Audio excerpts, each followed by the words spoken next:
To honor and to welcome Shri Piyush Goyal to the Global Economic Cooperation 2026. Ladies and gentlemen, as we now march ahead to our next segment of the program, first up, I'd like to request Priyam Gandhi Modi, Executive Director, FECC, to welcome our Honorable Union Minister and to also welcome all of you to the special segment of the program. Good afternoon, everybody, and a very warm welcome to Honorable Minister Shri Piyush Goyal ji, our Honorable Minister for Commerce and Industry, esteemed guests and dignitaries present here on day 2 of the inaugural Global Economic Cooperation 2026. At the outset, I'd like to extend my warmest compliments to Honorable Minister Sir for leading India's efforts on deepening our global economic interactions very successfully in such times of global realignments. Global economic cooperation was conceived by the leadership of the Future Economic Cooperation Council, guided by Honorable Prime Minister Shri Narendra Modi ji's vision, chief patronage by Honorable Chief Minister Shri Devendra Fadnavis ji, Shri Vijay Chauthaiwale ji, and a very able advisory board comprising of Mr. Anand Mahindra, Mr. Baba Kalyani, Mr. Cyril Shroff, and Mr. Adil Zenulbai for the one singular purpose of providing an Indian platform for the world to interact more deeply with each other and strengthen mutual economic and cultural ties.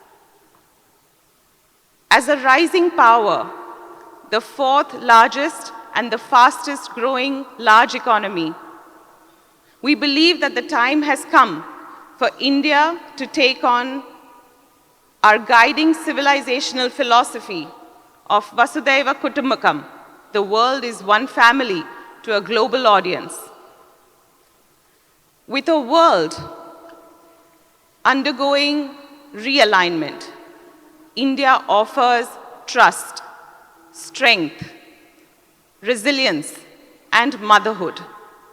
With this, and alongside everyone else in this room from over 20 countries, I invite our Honorable Minister, Shri Piyush Goyal ji, and Shri Vijay Chauthaiwale ji to begin the ministerial fireside chat.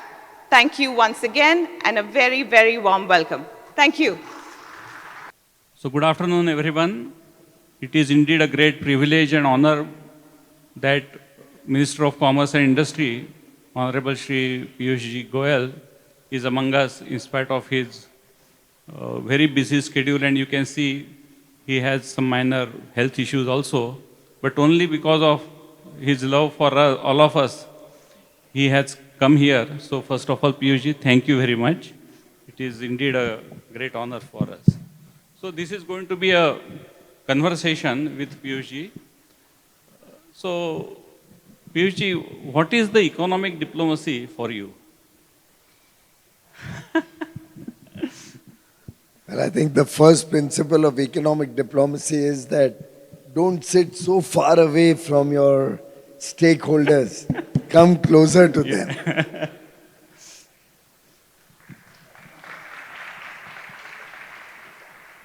And truly, I believe that India today is at the forefront of building alliances, building friendships, aligning our own trade, our own investment imperatives with the rest of the world.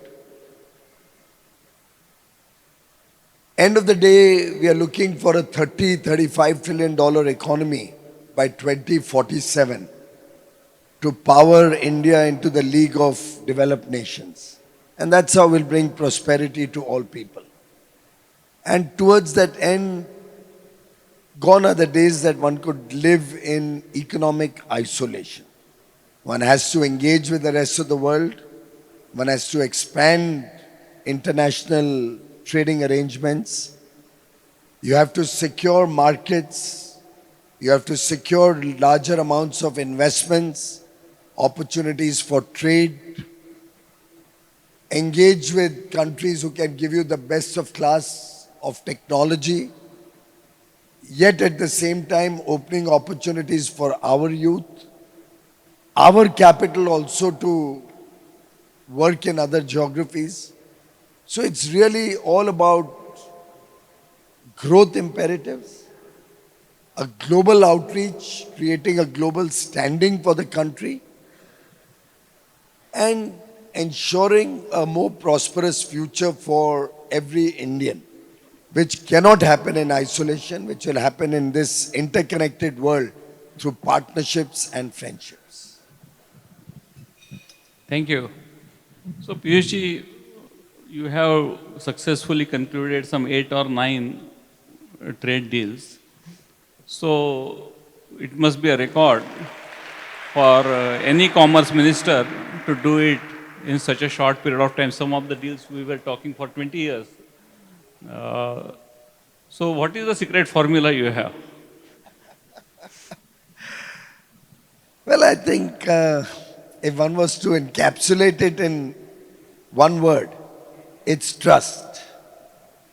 The day you can generate enough confidence in your counterparty that you can be trusted, and the day you trust the person on the other side, the country on the other side, the pathway becomes that much easier.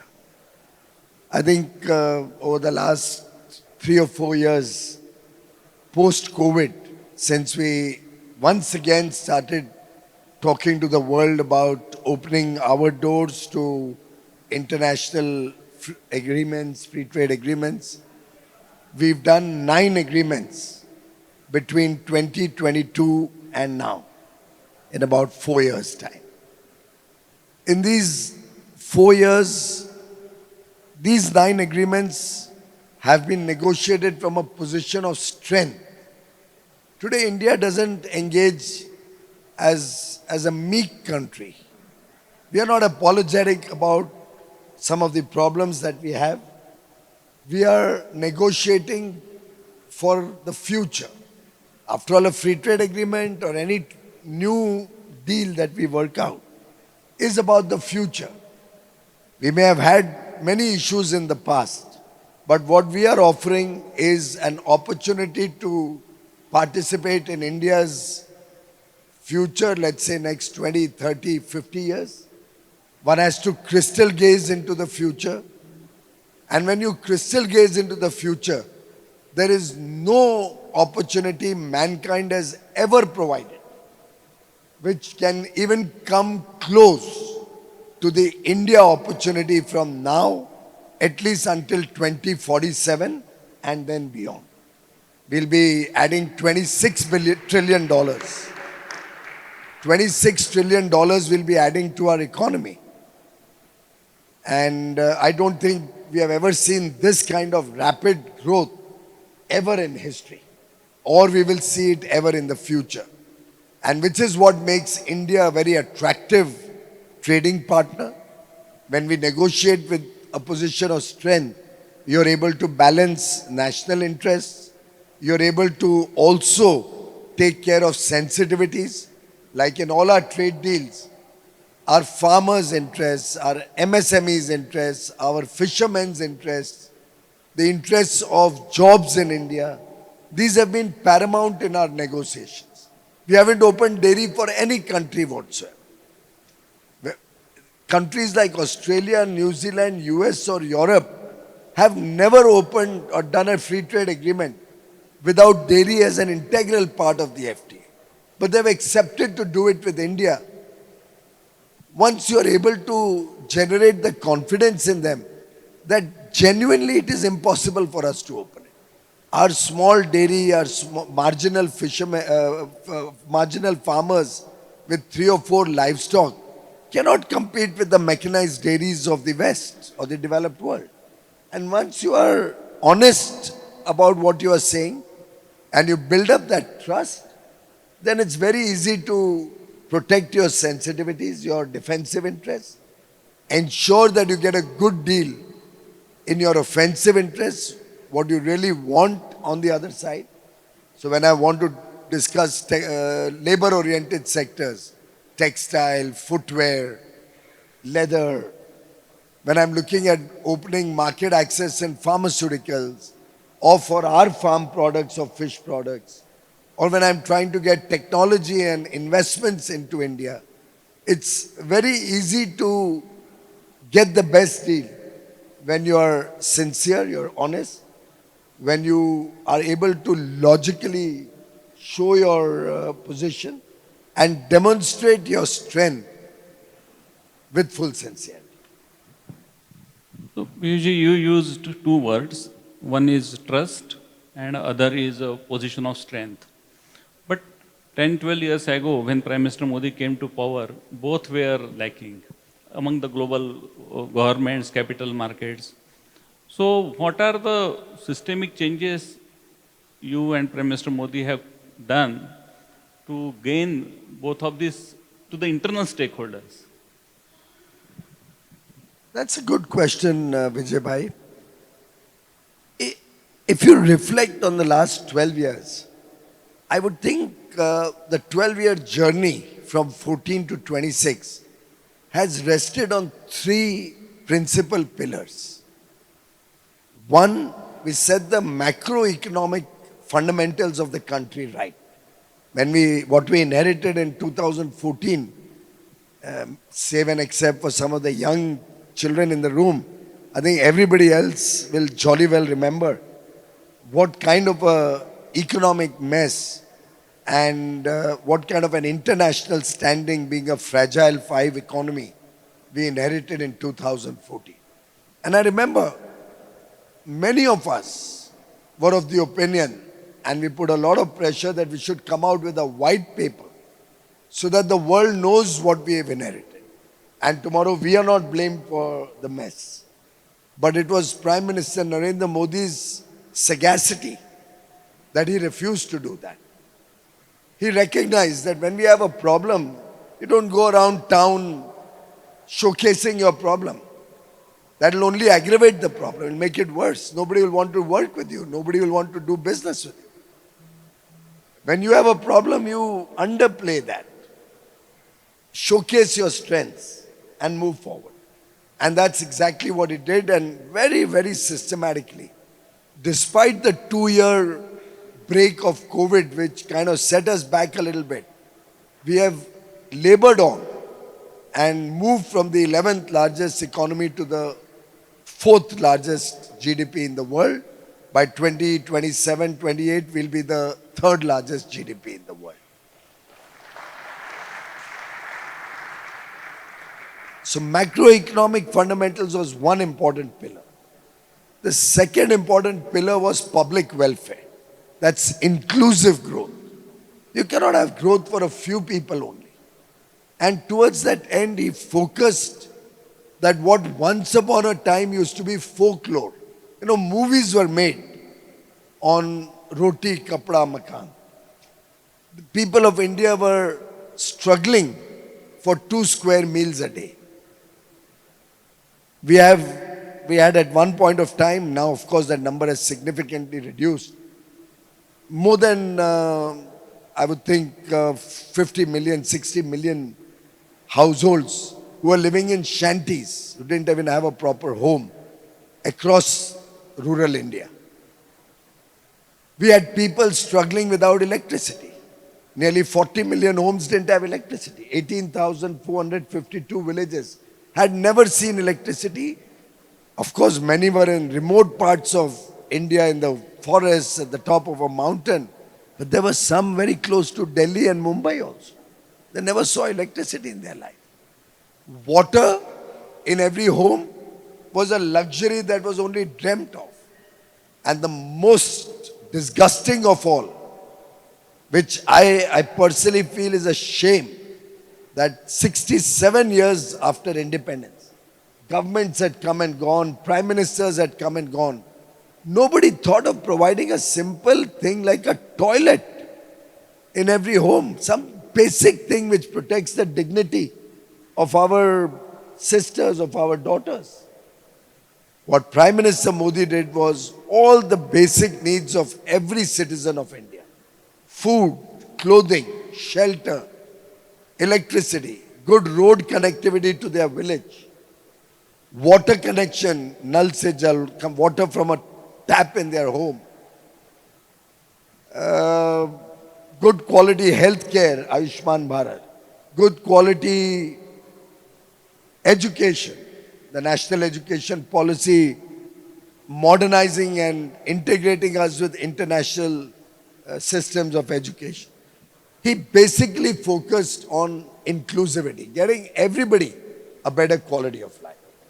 And lastly, he focused on infrastructure. Government's role is not to interfere in your business. It's to make it easier for you to do business. It's to make the life of the common man simpler and easier to navigate. Ease of living, as he calls it. But government's job is also to give a kickstart to your economy, to economic growth and prosperity. And we recognize that infrastructure and investments in infrastructure, remember the old American way, did America make great highways or did highways make America great? It's an old adage but relevant today also. We focus on high quality connectivity across the country on digital. We focus on taking 5G to the remotest village. We focus on expanding our transmission network. Also integrating all regional networks into one network. So we have the world's second largest probably transmission network of 500 gigawatt, which will expand to about 1,000 gigawatt in another 7 or 8 years, providing a fantastic opportunity for data centers to locate in India.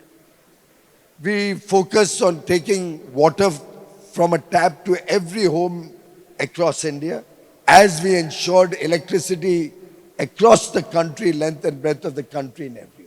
Road network, rail network, inland waterways, doubling our port capacity, adding airports from 78 to 150 plus today, 155 maybe, and planning to go up to 225 airports so that every part of India with short distances will have an air connectivity. So it's been a massive thrust. Even this year, we are planning to invest $130 billion on public investments on infrastructure. When you couple that with private investments and you add the ecosystem that it creates, when you look at the multiplier impact of this infrastructure investments, it shows you how the India growth story, the fastest growing large economy for the last 4 years, is sustainable and will continue, in my humble opinion, for the next 2 or 3 decades to be the fastest growing large economy on earth. Thank you. It's a very reassuring story depicting how we have moved from position of weakness to position of strength. So coming back to trade, Piyush bhai, any such complex deals require involvement of several departments, several ministries. Yesterday, Dr. Jaishankar ji also mentioned about you, Nirmala ji, etc., and their role in this dynamic global situation. How could you achieve? Can you tell us this? You see, I'm sure the leadership of Prime Minister has played a big role. It's been a fantastic journey. Prime Minister Narendra Modi, during COVID, kick-started our opening up fresh negotiations through a video conference in which he had his own team.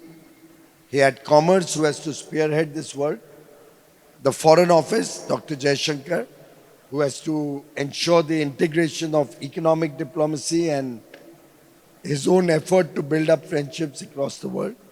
He had Finance Minister, Mrs. Sitharaman, because they have an integral part of any discussions to come up with approvals on tariff concessions and whatnot that we have to do in these FTAs, and gave us the broad guiding principles.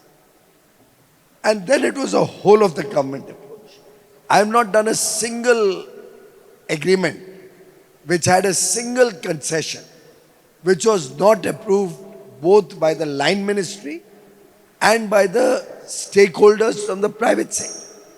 Now think back. 8 agreements are out in public domain up to the EU.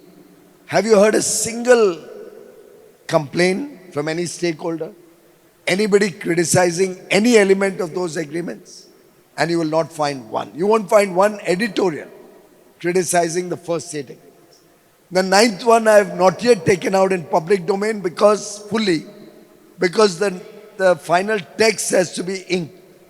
I don't want to preempt the final text. Though we have finalized all the sensitivities that need to be protected, our farmers are fully protected, our MSME is fully protected, and I've said it on record that not a single farmer will have cause for complaint once the full text is out. That's quite great. And the opportunities it will open up. Think about it. The US is a $90,000 per capita economy. We are $3,000 per capita. I dare say they cannot make anything more competitively than what India can do. What they can provide is technology. What they can provide is capital. They can provide certain goods which we need desperately in India. So we need GPUs. We need equipment for data centers. Yeah.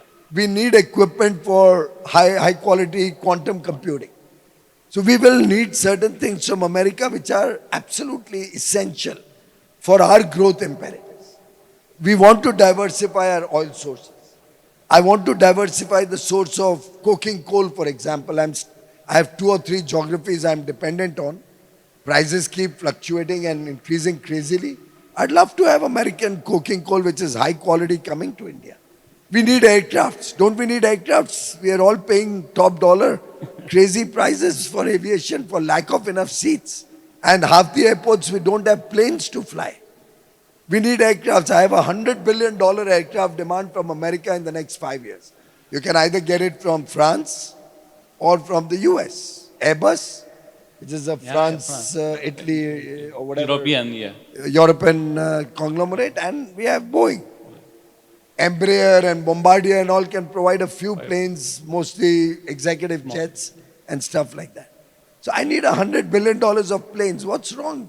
Doing a deal with America is good for India, as it opens up doors for a huge market there for labor-oriented goods. It opens up doors for technology services. It opens up doors for getting the best of equipment from America to India, which will help power our IT companies. In fact, of late I'm seeing in the stock market some discontentment or disconcern about the future of the IT industry. I find it quite ridiculous, because these are the companies who will be required for artificial intelligence to flourish. I'll give you a simple example. As artificial intelligence grows, you will find people hacking into systems. So you need more and more cyber security. I have a skill development center 15-20 kilometers from here in my constituency. And we train young girls in cyber security. Very, very young girls, literally coming out of college with no great background, coming from very humble backgrounds. And they pick it up so well that they become cyber security experts in 4 months. And they start at a very good salary. And if they do well, they grow very fast in their organization. Similarly, databases tend to get corrupted with bots. It's a regular cat and mouse game going on all over the world. We'll need human beings to scrub that data. Otherwise, it's garbage in, garbage out. If you depend on databases without human validation, you can really land up into trouble. You may have scheduling problems of this program next time if you depend totally on AI. Better trust the human instinct and the human engagement. And ultimately, I'm sure the next year when you do your Global Economic Cooperation Summit, you will still need somebody like me to come and talk. Artificial intelligence is not going to run your summit. Friends, I don't know, many of you might not have seen it, but one very prominent American magazine has described Piyush ji as the toughest negotiator in the world. So, please comment. Don't believe everything you read in the newspapers. Okay. I'm only sincere in my job and I'm honest to my country. I'm honest to my people. I make sure that the national interest is paramount. And I think it's that sincerity that Prime Minister Modi has also demonstrated across the world that has made him the most popular leader in the world. And that's what he has guided all of us, his team members. Be sincere to the country, to your national interest. Your counterparty will respect you for that. And that's what we have done. We made sure national interest is paramount. Yeah. Thank you, Piyush. So coming slightly out of the trade issue, one of the things which the government and your department has announced is the new startup fund of funds of 10,000 crores, which is again will boost the startup economy, innovation economy, and also overall ecosystem of startups to a great extent. Can you comment on this, how it is going to impact? This has truly been a success story of the Modi government, which every one of us in this room and beyond is really proud of. I remember when Prime Minister Narendra Modi launched Startup India on 16th of January 2016. We had barely 500 or so startups in the country. The concept of starting, and startup is not entrepreneurship alone. Let's not mix up startup with entrepreneurship. We had tons and tons of entrepreneurs. But to bring in a flavor of innovation in your entrepreneurial effort is really what defines a startup. Some new way of doing the same thing, some better way of doing the same thing, something which provides a better service to the consumer, something innovative in its approach. And I remember at that point of time, a lot of people were very skeptical when Prime Minister launched Startup India, then announced a 10,000 crore startup fund of funds, first tranche. But the journey of 10 years has been phenomenal. We are recognized the world over as the third largest startup ecosystem today anywhere in the world. Some of our startups have done absolutely game-changing, innovative work, which can make all of us very proud. We are currently focusing on newer areas like deep tech, while continuing to maintain our effort in health tech and agri-tech. FinTech, we are almost got mastery across the world. UPI and our other modules on FinTech are well respected. The second, we've used up the whole tranche one of startup fund of funds. 10,000 crores is committed capital. We basically operate through alternate investment funds.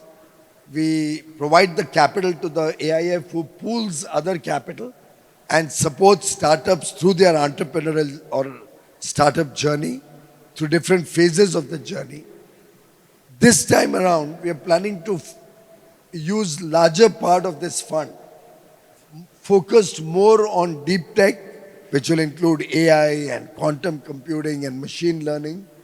We are hoping to use this money also at early stage funding, because I find that in deep tech, the gestation period is very long. And very often our entrepreneurs falter in the initial period for lack of ability to raise capital. Or they are skimmed off their equity ownership or very large portion of it for small pools of capital. So somebody may need just $1 million, but he may find 70-80% of his company taken away because by that time he hasn't been able to really prove his idea. So we need more risk capital in the system, and that's what the government wants to provide to our deep tech startup entrepreneurs. Along with that, of course, we'll continue to support technology or startups in other areas also. We need more health tech, we need more agri-tech. And there's enough and more that our startups can do, are doing. My only wish and desire is, while we have a lot of venture capital coming from overseas, and after the EU and US deal, I'm very confident you'll see a flood of capital coming to India. But this is the place which gives the finest returns. The returns you get in India are unparalleled to any other part of the world. I also wish to see more domestic capital coming into the startup ecosystem, because that will keep that ownership also within the country. Thank you. Thank you. It's very promising start which Piyush ji has taken over.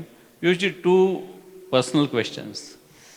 One is, Prime Minister Modi is a great mentor and guide for every time you face some challenge or difficulty. Can you spare some insight of his mentorship? You know, he's like your father. He has never scolded anybody, to my mind, in 12 years that I have seen him as Prime Minister.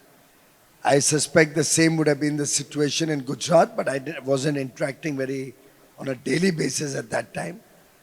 But he never ever raises his voice, never ever will criticize you and demoralize you. Like a parent, he handholds you. He supports you through your journey. He guides you. Have you thought of this issue with this angle in mind? And you start thinking, why the hell didn't this come to my mind? He's a great listener. So when you present to him, when you talk to him, his concentration is 100% on you. Not even 99%. And I wish I could be a good listener and talk less. हमारी तो problem ये है कि आप question complete भी नहीं करते हो. We are ready to start replying. He's a great listener. In an hour that you may spend with him, you'll find 55 minutes you've talked. Patiently, in great detail. And I don't know how he does it, but in that 1 hour, you've goofed up in probably two things, or you were not fully prepared on certain aspect of the conversation, or you're making a presentation and some slip has happened in one of the slides out of 50 slides. In the 30th slide, you missed out some point. After the presentation is over, he'll say, just go back to that 30th slide. I don't know how he manages it. But truly a person who carries his team with him, who mentors you just as your mom or dad would do at home, patiently guides you through the process, encourages you to think out of the box, what we would call lateral thinking, helps you navigate a situation, not necessarily a problem, a situation. Very patiently, very carefully, helps you connect the dots. Very often you may have thought of 6 angles, but there may be a 7th viewpoint which you may have missed out. So it helps you connect the dots beautifully. And end of the day, you may find it sometimes very difficult I may find it difficult to contact Vijay Chauthaiwale. And may leave 6 messages to get him to call me back, and he may be in Kuala Lumpur arranging some program, or in Abu Dhabi, or in Madison Square in New York, and may take 2 days to call back. But Honorable Prime Minister is so responsive that you leave a message, you will be asked how urgent it is. If he's available, you may get a call back in about 2 or 3 minutes, if it's possible. Otherwise, you'll be asked, is it important enough to be, taken up in the middle of some meeting? And otherwise, I don't know how he manages it. I think we are all busy people, right? But in all the huge amount of responsibility that a leader of his stature has, I have met thousands of people in the last 12 years who have told me his callback is guaranteed. You left a message for him. You can say that, oh, you're a minister, so you're bound to get a call back. But whoever has contacted him, if he has not been able to call back, he's traveling or something, somebody from his team will call back. You will get a response. And that is what defines Prime Minister Modi's concern, his personality, his approach to the human being, his approach to relationships. I can share a small insight.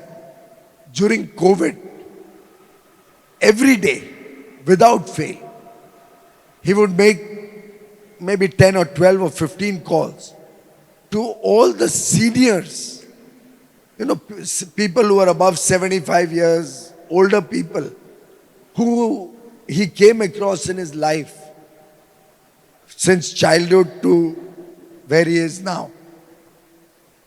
Many senior leaders of our party, many senior political leaders from across parties, or any case he came to know of somebody who's been afflicted with COVID or who's fallen ill. They would suddenly get a call, or a family member would get a call. How are things at home? Do you need any help?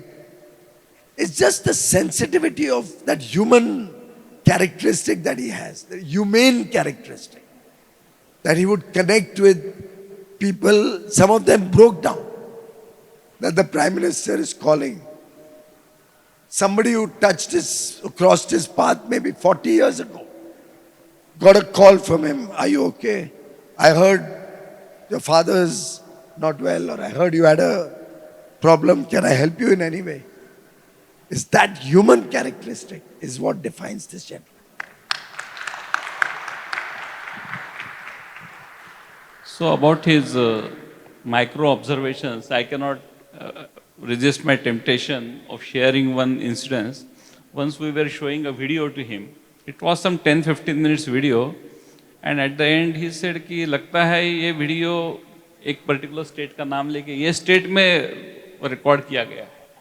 So we started wondering how come he came to know. So I out of curiosity asked him. So he said कि वो आपके यहाँ वो एक auto rickshaw चल रहा है ना, उसके ऊपर नंबर प्लेट ये स्टेट की है. And that auto rickshaw was there in that film for hardly 5 seconds, literally. But he could see that this has. So this is anyway. So Piyush ji, last question, and then I have few fireside one-liner questions. I have also received many calls from you post midnight. So how do you manage all this? I think when you have a leader who himself is known to work not less than 18, 19 hours a day, actually he's tuned, Prime Minister Modi has tuned his whole system that he doesn't need more than a few hours of sleep. All the yoga that he's done over the years, and he's trained his system in such a way that a few hours of sleep is deep sleep, which ensures that he's fresh. I've never seen him tired. I've never seen him yawn in any meeting. आप बताओ, सोचो, याद करो, आपने कितनी meetings? He's never tired. He's fresh. So morning, evening, midnight, whenever our meeting is going on, he's fresh. That's probably that karmic trait that he has developed over the years of training. Now, when you have a leader like him who is so much on the ball, on the job, and who tells you that, look, you work X number of hours, I promise you I'll work X plus 1. You cannot help but want to do better. And I think it's a golden opportunity to serve the nation. I had once asked him a simple question. I said, why are you so strict? Why don't you give us more vacations? The context was the graduation of my son. why don't you allow us some more vacations? And he looks me in the eye and he says, I have not, or nobody has forced you to take up this job. It's an opportunity to serve. It's an opportunity to give back to your motherland, to your people. Let's use every single moment that we have to do some good. It is, actually, this morning also the doctor told me. I rather wrote to my wife, he's smarter. He wrote to my wife a message early morning that don't overexert on the knee and not put weight on the knee. So I was in a fix when she showed me that. But then at the same time, Prime Minister always says a commitment you got to fulfill. And I think that encouragement you get and the huge opportunity that we have and the responsibility that is cast on us to fulfill a commitment to the people of India who voted us for the third time in a row and given us this huge opportunity to serve. It's a duty we have to perform. And that duty can't be performed unless I bother you past midnight. I am honored. So, Piyush bhai, some rapid fire questions. From Rajya Sabha to Lok Sabha, how is the transition? It's fantastic. I had never imagined it will be so good. In the Rajya Sabha, somehow you are at a different, you're working at a different level. And you don't have a direct responsibility to a set of people. I just got elected first time, my first ever election in June 24. Direct election from North Mumbai, close to where we are just now. And by God's grace, the affection of the people in that constituency, I won with the largest margin in Maharashtra. Yeah. But that casts a big responsibility on you. Now you better perform. And I have a biggest critic or the biggest schoolmaster at home. So every time I have a little issue or there's some delay in sorting out something in my constituency, my wife is there at home to remind me that, look, you have an obligation to your people. And yesterday, I've been doing meetings yesterday. At home, one can always do meetings with your legs raised for the knee. So I was doing meetings. I was also trying to do a review of a 1,000-bed hospital that's coming up in my constituency, which I had promised the people of my constituency. And I was doing a review, how much time, what's the status, blah, blah, for the first phase to be over. And then my wife walks in and she starts telling the same gentleman who's setting up a 1,000-bed hospital that you're doing this 1,000-bed hospital, but that has made Piyush ignore the current facilities which need a revamp. So people are suffering. The 1,000-bed hospital will come up later, but he's not doing enough justice to his constituents. And mere baare mein complain karne lag gaye. But that's the encouragement. That's what drives you. It's so much fun because you feel directly responsible to your voters, to your constituents. And that 3 million people living in North Mumbai almost become like your family. And now you feel much more responsible to Mumbai or to Maharashtra, who have showered so much affection on you. So I think it's just absolutely the greatest thing Prime Minister Modi and the party could have done for me. I'll ever be grateful for this opportunity. Great. So, a Mumbaikar going to Delhi for many, many years and now shuttling between Mumbai and Delhi. Which is your favorite city? Well, this is my Janma Bhumi. Yeah. Delhi is my Karma Bhumi today. Yeah. And India is my Matra Bhumi. Wow. Thank you. So you have elaborated so many qualities of Prime Minister Modi in your previous answers. Tell us one quality which has impressed you most or which you would like to follow.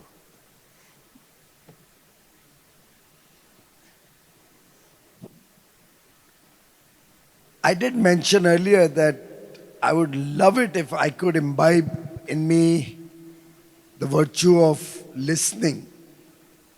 But having already said that, I think compassion. If each one of us who has been blessed in some form or the other, some of us with good families, some of us with wealth, some of us with an opportunity to be public representatives, some of us to be government servants. Almost everybody I can see around me here, and millions of us who have been blessed with a better deal in life than many others who are left behind. I think if each one of us could imbibe the compassion that Prime Minister Modi has for the less privileged. Remember in 2014 when he was sworn in, he had dedicated his life and his government to the poor, to the less privileged, to the marginalized sections of society, to all those who have been left behind.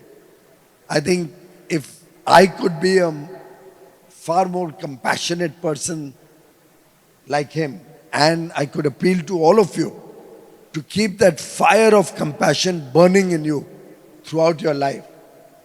Together, we can all make this country the world's finest country in the next 20 years. My last question. This is our first attempt, this conference, in this direction. Give us one suggestion for the next one.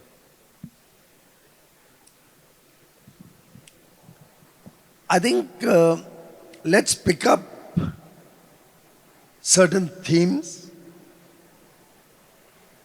relevant to contemporary times. Around that theme, let's look at getting the best of class in the world to engage with us. If they can't come physically, even video conferencing is good. There's no harm in that. It's the message that matters, not the medium. And let's try and engage more with the youth and taking it beyond the 4 metropolitan cities. So while Delhi and Mumbai will have lots of engagements, and in a way it makes it much more convenient for us. But using technology, if we can reach out to the youth in much larger numbers. So just to throw an idea, if it was the same thing was in Pune, which is like an educational hub, or in Kota in Rajasthan, another educational hub. Or for that matter, if one day we could do the same thing in Bihar and get the youth involved, you would be opening their eyes to a world beyond which they may not have as yet been exposed to. So, a few international people talking to children in their teens in college or in their young 20s, just emerging into the real world, getting an exposure to global diplomacy, getting an exposure to the way the world is thinking and preparing themselves to start engaging with the world. For example, I am one of those who believes that dual degrees is going to be the way forward. As many children as we can move towards dual degrees so that those from the developed world come and study and live and work in India for 6 months, 1 year, and our children get an opportunity to live and work outside for a small period of time. This engagement will open the eyes to the future because opportunities are going to be in countries like India in the future, and for growth, for investments, for engaging with new technologies. And the developed world is going to be able to help us dream big, aspire big, help us get the best of technologies, help us get capital, help us open our minds to trading globally, new products, new markets, new technologies, new entrepreneurs developing amongst the youth, and in a way get more of our startups also getting an international flavor. Thank you. So, thank you, Piyush ji. I can't express my gratitude towards you that you could come here in spite of your health and also your busy schedule. It is indeed an honor and privilege. And we would definitely invite you for your next edition. And I'm sure you would come again and I will trouble you. So, friends, give us a standing ovation.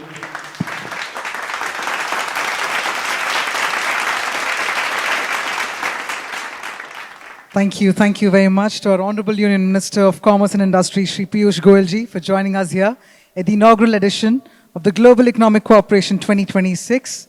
And on that inspiring note, let me also inform you, we're about to march ahead with our next set of sessions. In fact, we have the young leaders as well joining in for our next panel discussion. So I'd like to request all of you to continue being seated so that we can proceed forward with our next round of conversations.